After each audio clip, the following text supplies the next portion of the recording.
Bună! Bine v-am găsit la un videoclip cu GSM Gaming. Astăzi o să vă prezint cum să acordați o chitară. După cum vedeți în notepad, eu am pregătit acolo toate corzile, cum să le reglați după sunet. Guitar Tuner o să vă ajute să puteți să vedeți dacă e bun sunetul sau da, nu, da. În fine, găsiți o aplicație, căutați Guitar Tuner pe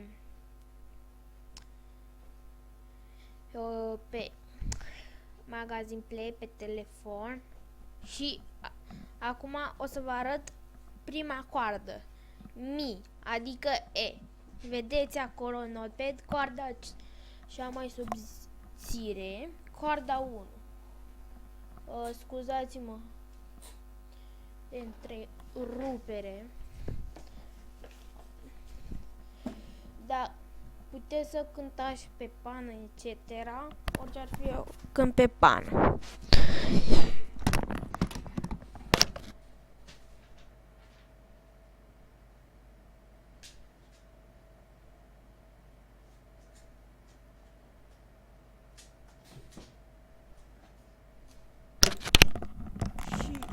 Deci, prima notă este Mi. Uitați cum am cursat, cum s-ar auzi.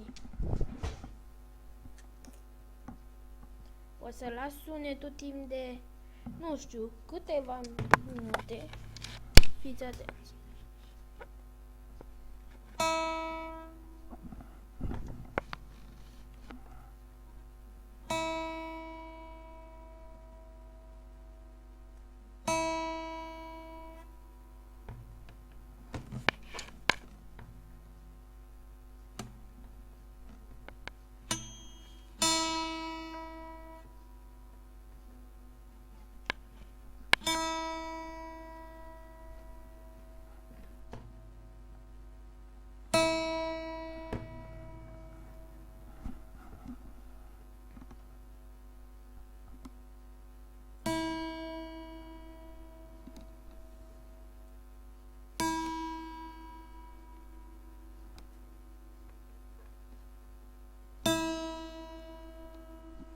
Bun, asta a fost coarda Mi, prima coardă, coarda cea mai subțire. Vedeți acolo HZ, volumul cam cât ar trebui să se audă.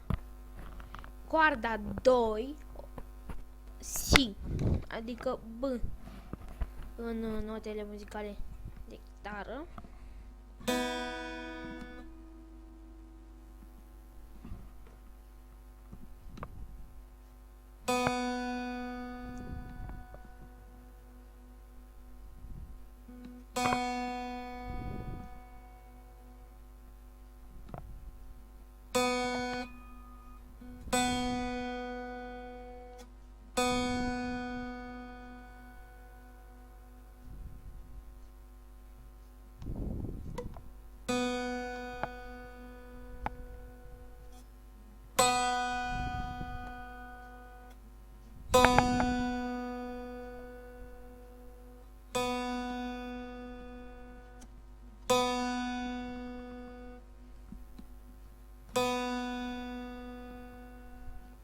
Bun, asta a fost coarda Si, adică B.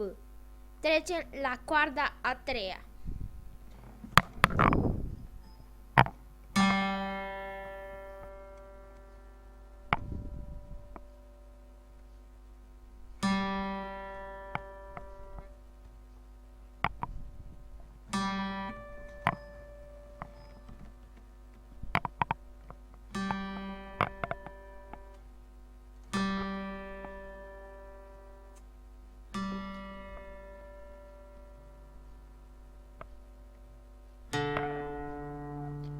Ok, scuzați-mă.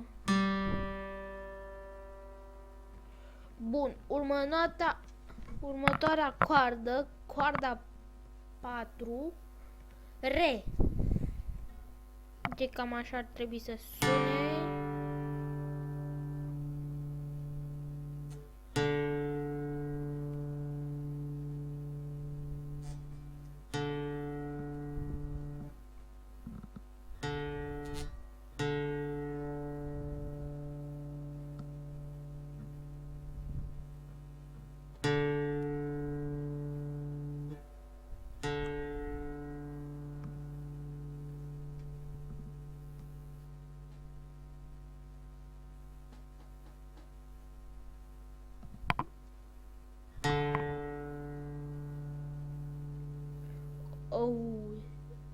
Scuzați-mă pentru întrerupere, dar coarda 6 se pare că am scris din nou mi și litera E. Nu este corect. Deci să nu o luați în considerare. E altă notă. Mi se pare că do. Orice ar fi, nici eu nu sunt experimentat cu chitara. Doar vă arăt cum să reglați chitara. Bun. Mai dau încă de 2 ori de chitară și trecem la următoarea notă. Ups.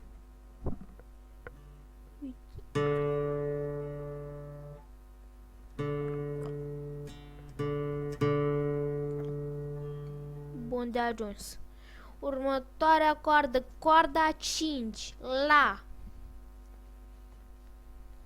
Adică coarda A 5-a.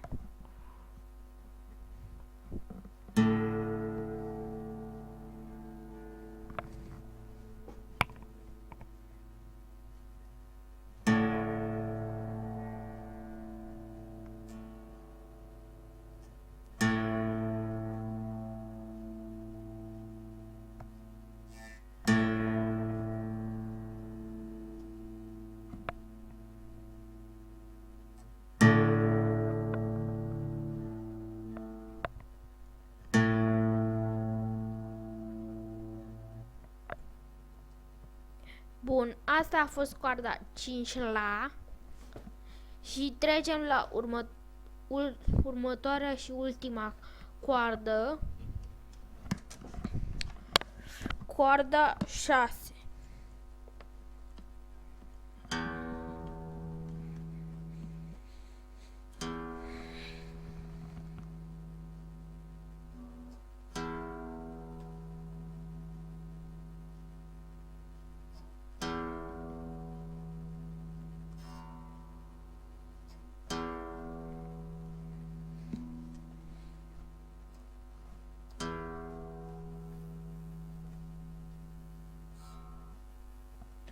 Bun, asta a fost ultima coardă. Ar trebui să se aurde dacă le dăm pe toate deodată. Uite, cam așa.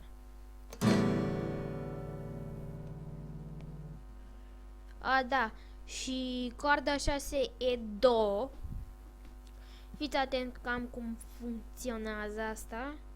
Deci, do, do, re, mi, fa, sol, sol, la. O, ia stai, scuzați-mă, am cântat greșit. Mi. Ok, scuzați-mă. Mi. Si.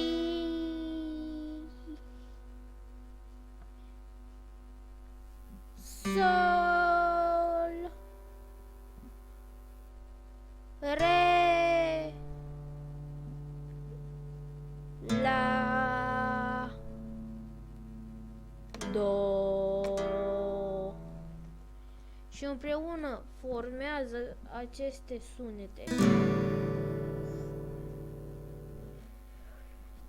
Bun, sper că v-am fost de ajutor cu acordarea tăzii. Acum doar vă mai spun cum să utilizați aplicație. Deci căutați așa pe Google Play, App Store ori altceva. Unele sunt pe bani, altele nu. Și cum să le reglați? Păi, atunci când intrați în aplicație, o să aveți mai multe game. Practic, o să fie do aici. Do. Do ar fi practic o notă. D-O. Do. Nota do. Do. Dirijorul.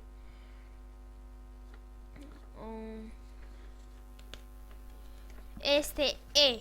Da, este și a nota E. Se pare do. Că este și nota E. Sau ia, Scuzați-mă puțin. Am aici un tabel. În caz că mă încurc. Da, este E. Do. Ori nu. Poate greșesc eu. Vedeți voi orice ar fi. Căutați, reglați și când dați din chitară cu fiecare coardă, când o să dați pe aplicație, o să vă arate undeva HZ și niște numere. Păi, uitați-vă după numerele astea ale mele, care le-am pus eu cu mi, e, mi, si, sol, re, la și do. Vă știți și voi cum să reacționați. Mi, si, sol, re, la, do. Do, la, re, sol, si, mi, mi. Ok, sper că v-am fost de ajutor cu videoclipul ăsta. Mult noroc la cântat. Mă referam la cei care au chitări. Din astea, dați like, subscribe, etc. Și ne auzim. Bye bye.